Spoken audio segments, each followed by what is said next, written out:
সুপ্রিয় দর্শক, welcome back to my channel enjoy cooking. নিশ্চয়ই সবাই ভালো আছেন। অনেক দিন ধরে আপনাদের রিকোয়েস্ট ছিল আমি যেন আপনাদেরকে ভ্যানিলা আইসক্রিম তৈরি করে দেখাই, তাই আজ খুব সহজে করে দেখানোর চেষ্টা করলাম।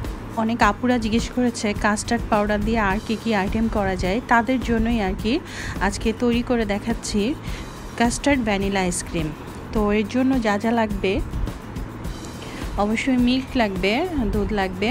আর আমি নিয়েছি আড়ংয়ের ইউএসডি মিল্কটা অনেক ঘন থাকে। আর নিয়েছি ডানোর ক্রিম, এটা বেশি দাম না, 95 টাকা মূল্য এটার, খুবই ইজিলি পাওয়া যায়। আর ব্যবহার করব কাস্টার্ড পাউডার 2.5 টেবিল স্পুন, আর কিছু চকলেট, এখানে এটা অপশনাল, এটা আপনারা দিলেও পারেন, না দিলেও হবে। আর ব্যবহার করব চিনি অ্যাজ পার টেস্ট, আপনাদের স্বাদ অনুযায়ী চিনিটা ব্যবহার করবেন। এখন একটি ফ্রাই প্যান নিয়ে নিলাম, একটা প্যানে দুধটা নিয়ে নিচ্ছি। আর এই দুধটা কিন্তু বলক দিয়ে ফুটিয়ে ঘন করার কোনো দরকার নেই, এই দুধটা এমনিতেই ঘন থাকে।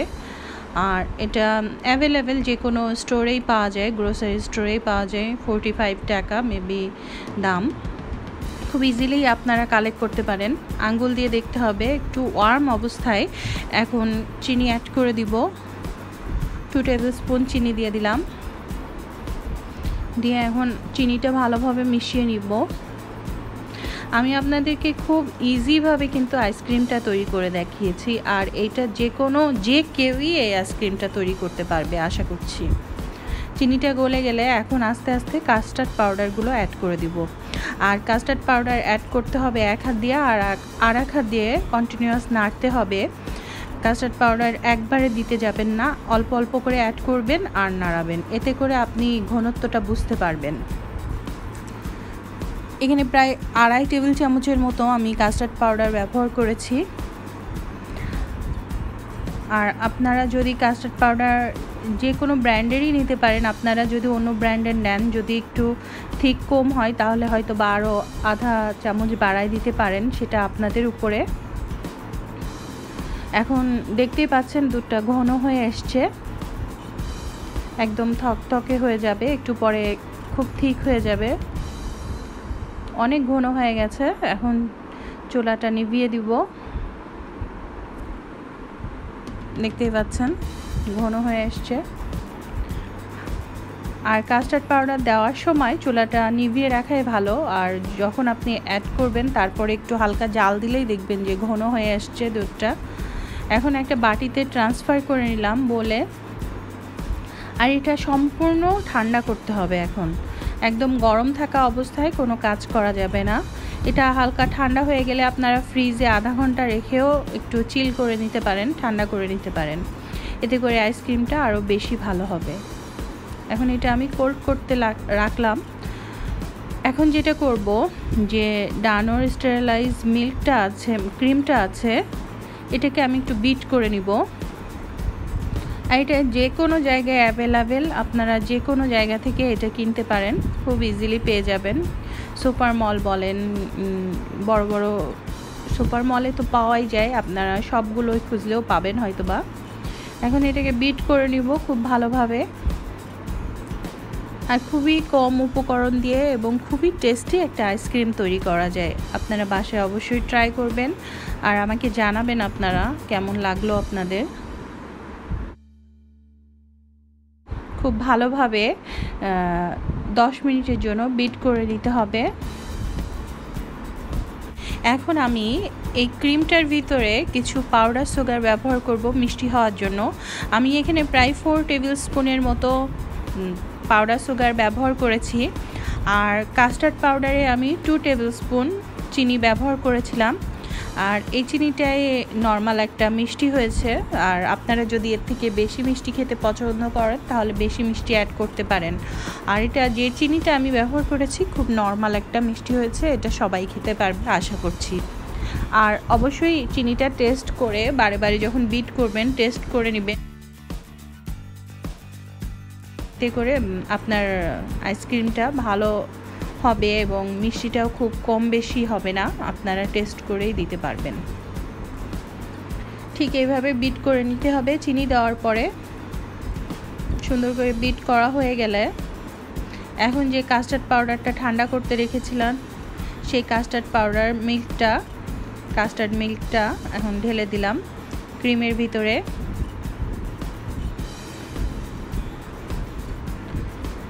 এটাকে ঢেলে দেওয়ার পরে আবার খুব ভালোভাবে দুইটা জিনিসই কম্বাইন করতে হবে। ক্রিম এবং কাস্টার্ড মিল্কটা খুব ভালোভাবে ফেটে নিতে হবে 5-6 মিনিট।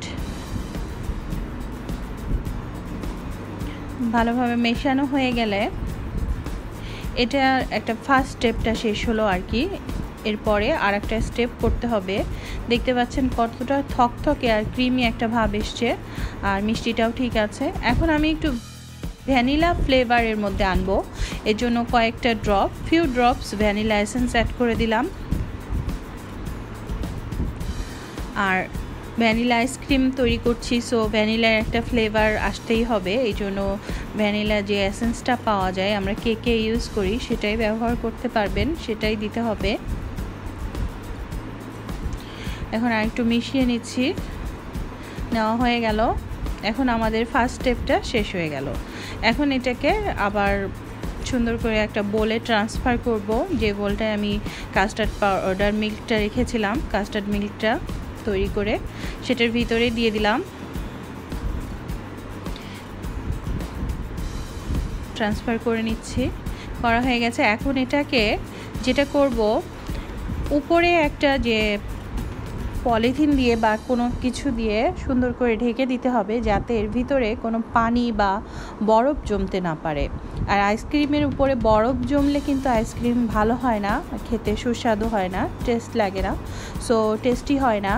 এই জন্য যেটা করতে হবে, উপর থেকে একটা পলিথিন বা পেপার বিছিয়ে তার উপরে ঢাকনা দিয়ে এটিকে আমি 5 ঘন্টার জন্য ফ্রিজে রেখে দিলাম। 5 ঘন্টা পরে আবার এটি নিয়ে আসলাম। এখন এটিকে যেটা করব, এর ভিতরে আমি কিছু চকলেট চিপস অ্যাড করব। এটা কিন্তু অপশনাল, আপনারা না দিলেও হবে। আমি দিয়েছি, আপনাদেরকে দিতেই হবে এমন কোনো কথা নাই। আর এটা আমি ডার্ক চকলেট ব্যবহার করছি, এটা কিন্তু মিষ্টি না, একটু তেতো ধরনের। আপনারা চাইলে মিষ্টি যে চকলেটগুলো আছে সেগুলো এর ভিতরে কিছু হালকা গুঁড়ি দিতে পারেন। সো যাই হোক, আপনারা এটা অপশনাল, দিলেও হবে না দিলেও হবে, আমি বারে বারে বলে দিচ্ছি। এখন এটাকে বিট করব, আবার ফ্রিজ থেকে বের করে আনার পরে 5 ঘন্টা পরে আবার খুব ভালোভাবে প্রায় 10 মিনিট 5-6 মিনিট বিট করে নিতে হবে। 10 মিনিট না, 5-6 মিনিট বিট করলেই হবে। দেখতেই পাচ্ছেন আইসক্রিমটা কতটা সুন্দর একটা স্মুথ ভাব চলে এসছে। আর এই আইসক্রিমটা খেতে কিন্তু খুবই মজা, ট্রাই করলেই বুঝবেন। আর অ্যাভেলেবেল জিনিস দিয়েই তৈরি করার চেষ্টা করেছি, হাতের কাছে পাওয়া যায়। অনেক আপুরা হেভি ক্রিম বাদে কিভাবে করা যায় বা কি এরকম অনেক কিছুই কোশ্চেন করছিলেন, আশা করছি তারা অ্যান্সার পেয়ে গেছেন। আর এভাবে তৈরি করে দেখবেন, ইজিলি বাসায় খুব সহজেই সুন্দর আইসক্রিম তৈরি করা যাবে। আর স্বাস্থ্যকরভাবে বাচ্চাদের জন্য এভাবে যদি আইসক্রিম তৈরি করে দেন, ওরাও ভালোবাসবে খেতে, আর আপনারও অনেক সময় অনেক কিছুর অপচয় কম হবে। আবার ঢাকনা দিয়ে দিলাম, ঢেকে দিলাম একটা পলি দিয়ে, ঢেকে আবার কভার দিয়ে এখন আমি সারা রাতের জন্য এই আইসক্রিমটা জমতে ফ্রিজে রেখে দিব। অবশ্যই ডিপ ফ্রিজে রাখতে হবে। পরের দিন সকালে আপনাদের জন্য আইসক্রিম নিয়ে হাজির হলাম। এখানে আমি একটা জিনিস আপনাদেরকে দেখানোর চেষ্টা করেছি, দেখুন কি সুন্দর জমে গেছে। এটাকে 10-15 মিনিটের জন্য রেখে দিতে পারেন, একটু হালকা যখন নরম হয়ে আসবে। আমাদের অনেকের বাসায় অনেকের কাছে আইসক্রিম স্কুপার থাকে না, এটা কোনো ব্যাপার না। আইসক্রিম স্কুপার সবার থাকতে হবে এমন তো কোনো কথা নাই, ঠিক না? যার নাই সে কি আইসক্রিম স্কুপ করবে না? অবশ্যই করবে। সো এরকম একটা চামচ নিয়ে চামচের সাহায্যে দেখুন খুব ইজিলি সুন্দর করে আইসক্রিম স্কুপ করে নেওয়া যায়। আমি ট্রাই করেছি আপনাদেরকে বোঝানোর জন্য, আপনারা বুঝতে পারছেন নাকি জানি না। দেখুন কি স্মুথলি, কি সুন্দরভাবে উঠে আসছে। আর আইসক্রিমগুলো দেখে নিশ্চয়ই বুঝতে পারছেন। একটু ডেকোরেশন করে দিলাম কিছু ডালিমের কোয়া দিয়ে, নিশ্চয়ই ভালো লাগছে দেখতে আপনাদের। বা যদি ভালো লেগে থাকে অবশ্যই আমার চ্যানেলটি সাবস্ক্রাইব করবেন, লাইক, শেয়ার এবং কমেন্ট করতে ভুলবেন না। আর হ্যাঁ, অবশ্যই জানাবেন আপনাদের কেমন লাগলো। আর আপনারা যদি উপকৃত হন আমার ভিডিও দেখে, অবশ্যই একটা লাইক দেবেন আমার ভিডিওতে। আর আজ এ পর্যন্তই, সবাই ভালো থাকবেন। Thank you for watching.